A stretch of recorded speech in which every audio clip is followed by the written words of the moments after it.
Halo sobat-sobat semua, kembali lagi di channel Behold. Kali ini saya akan melanjutkan merangkum alur cerita film Pokemon Horizon. Pokemon lumba-lumba yang mempunyai dua bentuk yang berbeda. Dot mengikuti tingkating yang berkeliaran di dalam kapal. Setibanya di depan pintu dapur, Pokemon itu tiba-tiba menangis tanpa alasan yang jelas. Saat itu Dot mengabaikan panggilan dari seseorang karena terlalu sibuk dengan Pokemonnya. Tak lama kemudian, Murdoch membuka pintu dengan wajah yang sedikit kecewa. Kemudian dia mengejar Tingkating yang mencoba mengambil panci penggorengan miliknya. Mereka semua pun keluar dari dapur untuk mengejar Tingkating lagi. Dan Murdoch meninggalkan Rotompon di sana saat chat masuk ke dalam HP-nya itu. Kesal karena pesannya tidak dibalas, orang itu mengirimkan emot Prime F yang marah kepada Murdoch. Sementara itu, Propriede dan Charizard baru saja pulang sehabis menjemput orang yang menghubungi Dot dan Murdoch tadi. Orang itu juga sangat kesal karena Dot hanya membaca pesannya tapi tidak membalasnya. Pengejaran berlanjut di luar dek observasi, di mana Tingkating bola lari wajan yang dicurinya dari dapur. Sampai kemudian dia tidak sengaja menabrak Terabagos dan terlempar ke udara. Lycanroc wujud malam menangkap Tingkating yang terbang di udara tersebut. Dan terungkap yang menghubungi mereka tadi ternyata adalah Blanka, adik Murdoch sekaligus ibu dari Dot. Murdoch sama sekali tidak tahu bahwa adiknya akan datang ke sini. Meskipun Blanka mengaku dia sudah mengabarinya, tapi tidak ada satupun yang merespon pesannya. Blanka yang cemas karena Murdoch jarang menghubunginya, maka dia pun langsung memutuskan untuk pergi menemuinya langsung. Blanka juga mengatakan untungnya ada Propriede yang berbaik hati dan mau memberinya tumpangan. Dia mulai menjelaskan betapa serunya menaiki Charizard, dan Lycanroc memotong pembicaraan itu sebelum merembet ke mana-mana. Sesuatu yang memang sering dilakukan oleh Blanka. Dia pun kadang bertanya-tanya apa yang dibicarakannya tadi. Liko dan Roy tak menyangka kepribadian Dot dan ibunya sangat bertolak belakang. Setelah itu, Blanka menyampaikan tujuannya datang ke sini adalah untuk menjemput Dot pulang. Blanka mengungkapkan bahwa Dot hanya menjalani masa percobaan sebentar saja di kapal ini. Dan karena waktunya sudah habis, maka Dot pun harus kembali pulang ke rumahnya. Begitu menengok ke belakang, ternyata Dot sudah menghilang. Tapi ibunya bisa membicarakan hal itu sesampainya mereka di rumah nanti. Ketika Dot berbaring di kamarnya, Murdoch membicarakan tentang bagaimana ibunya itu selalu mengkhawatirkan anaknya, bahkan melebihi dari Murdoch itu sendiri. Namun Dot tidak pernah bisa menandingi energi ibunya, kecuali saat dia melakukan live streaming. Blanka menjadi tertarik mendengarnya, karena itulah yang sering dilakukan Dot saat dia mengurung diri di dalam kamar. Pernah suatu ketika Dot memarahi ibunya karena masuk seenaknya ke dalam kamarnya saat dia sedang live streaming. Liko kemudian ingat ketika Nidoting pernah menyebutkan tentang ibunya. Yang anehnya, Blanka sama sekali tidak tahu dengan yang namanya Nidoting. Setelah mengetahui itu adalah anaknya sendiri, Blanka pun terkejut dengan betapa populernya Dot sebagai seorang streamer terkenal. Dan Blanka ingin bicarakannya langsung kepada Dot. Murdoch lalu menyarankan untuk memberinya donat, karena itu adalah salah satu cara agar Dot lebih terbuka. Kemudian dia menyerahkannya lagi kepada Mousehole untuk diberikan kepada keponakannya itu.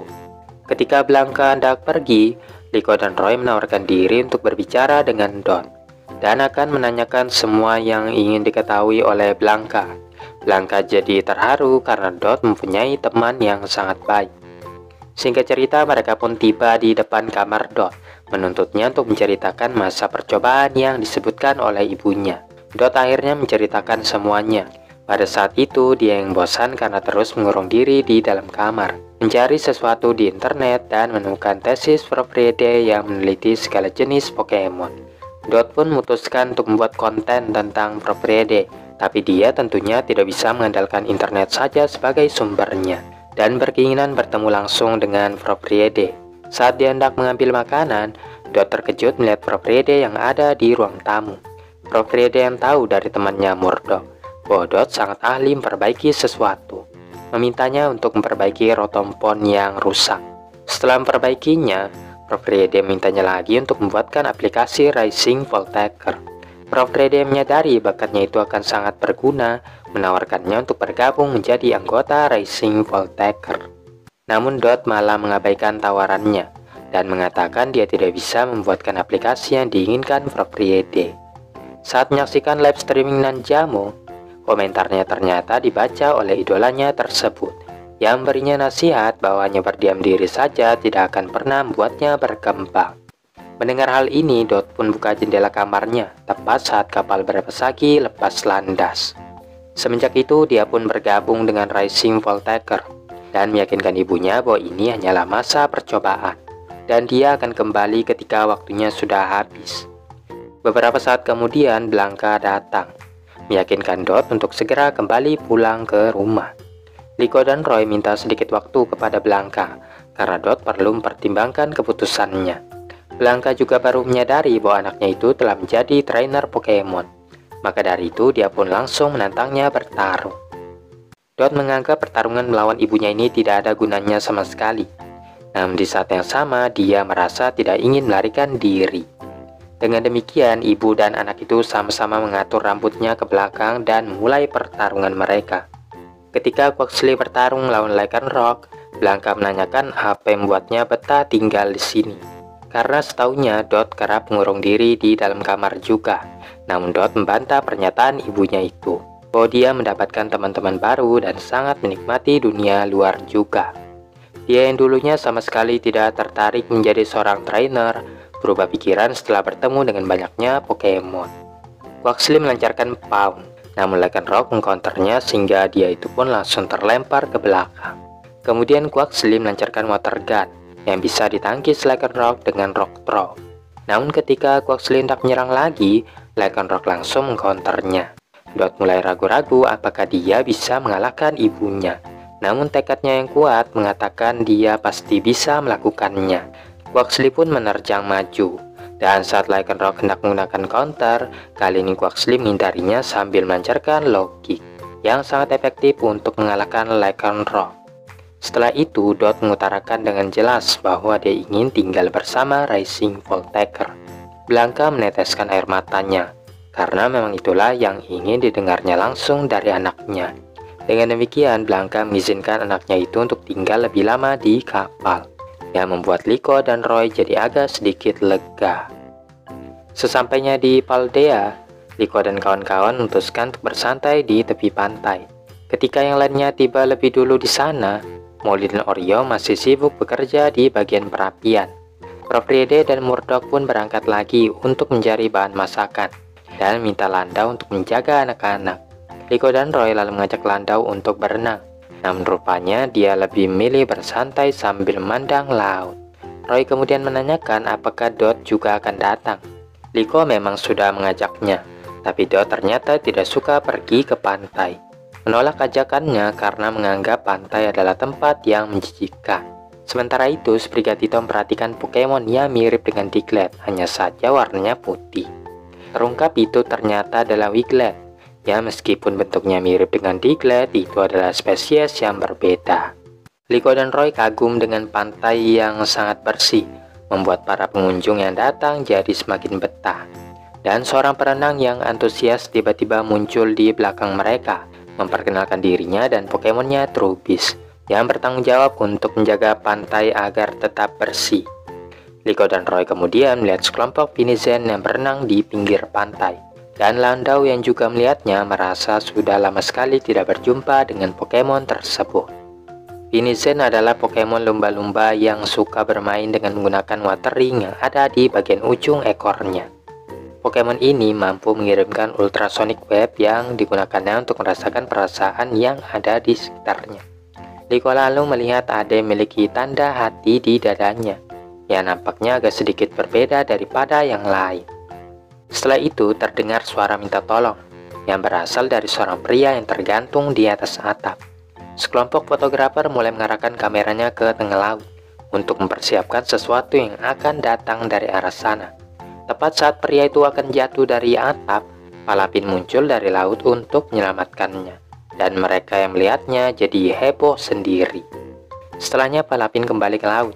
Perenang sebelumnya menjelaskan bahwa Pokemon itu memiliki dua bentuk, yaitu Zero Form yang biasa-biasa saja dan akan berubah menjadi Hero Form yang terlihat sebelumnya hanya ketika ada masalah. Namun belum ada seorang pun yang pernah melihat momen transformasinya secara pasti. Para fotografer sebelumnya memperkenalkan diri mereka sebagai Snapkid yang kerap mengabadikan momen ketika Palapin menjalankan aksi heroiknya. Namun saat mereka menunjukkan minat untuk mengambil foto Palapin yang akan berubah, Pokemon lumba-lumba menunjukkan ketidaksukaannya dengan mercikan air ke arah mereka. Melihat tingkah laku Pokemon tersebut, Liko pun menduga bahwa Palapin berupaya menyembunyikan momen transformasinya. Palapin yang merasakan perhatian yang diberikan oleh Liko langsung suka dengannya. Sementara itu, Fuecoco yang sedang tidur di atas pelampung tiba-tiba tersapu ke tengah laut. Begitu bangun, Fuecoco mulai panik dan secara tidak sengaja menusuk pelampung itu dengan kuku kakinya, menyebabkan dia mulai tenggelam. Ketika Roy hendak menyelamatkan Pokemonnya, Palapin muncul untuk menyelamatkan Fuecoco. Palapin kemudian melanjutkan sejumlah tindakan heroik lainnya, selagi berenang menjelaskan kemampuan Pokemon itu.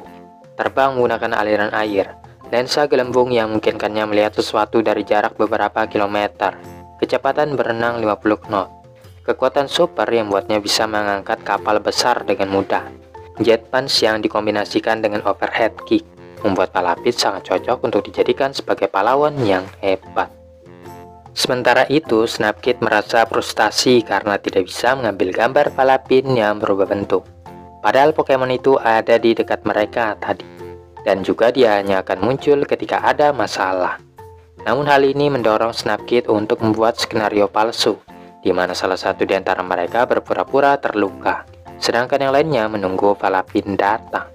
Namun yang datang malahan Cloud, yang mulai mengepung dari berbagai penjuru. Ketika berupaya kabur, Snapkid tak sengaja menabrak pohon kelapa, menyebabkan buahnya berjatuhan dan menimpa Cloud. Pokemon kepiting itu semakin murka saja. Meskipun sudah berteriak kencang, teman-temannya mengira itu hanya main-main saja. Liko dan Roy yang mendengar suara minta tolong segera bergegas ke sana. Liko berhenti sejenak saat dia melihat Palapin yang ragu-ragu untuk bertindak. Roy menyuruh Fuecoco untuk melawan Cloud, tapi karena Pokemon itu ada banyak, mereka juga kewalahan. Liko yang mendapatkan ide akhirnya menyuruh Sprigatito Magical Leap untuk menutupi pandangan Snapkid. Dengan begitu, Palapin pun bisa beraksi lagi. Palapin menyerang Cloud dengan Jet Punch, akan tetapi Cloud membalasnya dengan X-Scissor yang mengenai tepat di dada yang merupakan titik kelemahannya. Landau yang merasakan adanya bahaya lalu berubah menjadi superhero bernama McTG. McTG mengeluarkan Sharpedo dari Dive Ball dan segera pergi ke tempat dia dibutuhkan. Saat Palapin terpojok, McTG muncul untuk membantunya. McTG kemudian menancapkan Sharpedo di tanah dan menyebut Palapin sebagai teman lamanya. McTG menyampaikan rencananya kepada Palapin melalui instruksi yang tidak jelas, namun dia dapat memahaminya.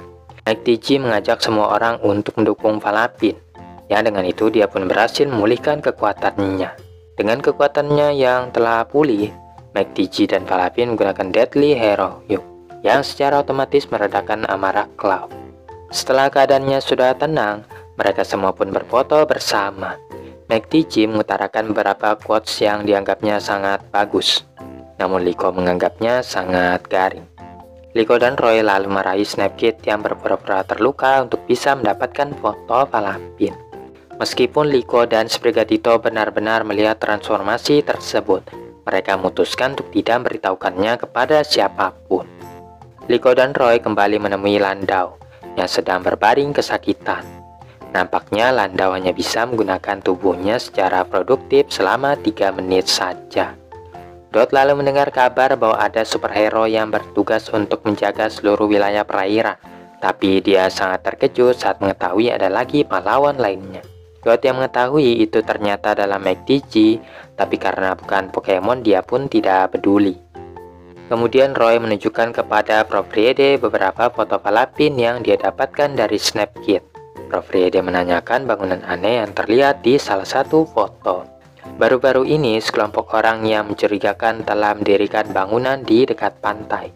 Prof. Riede mulai curiga jangan-jangan bangunan itu ada hubungannya dengan The Explorer.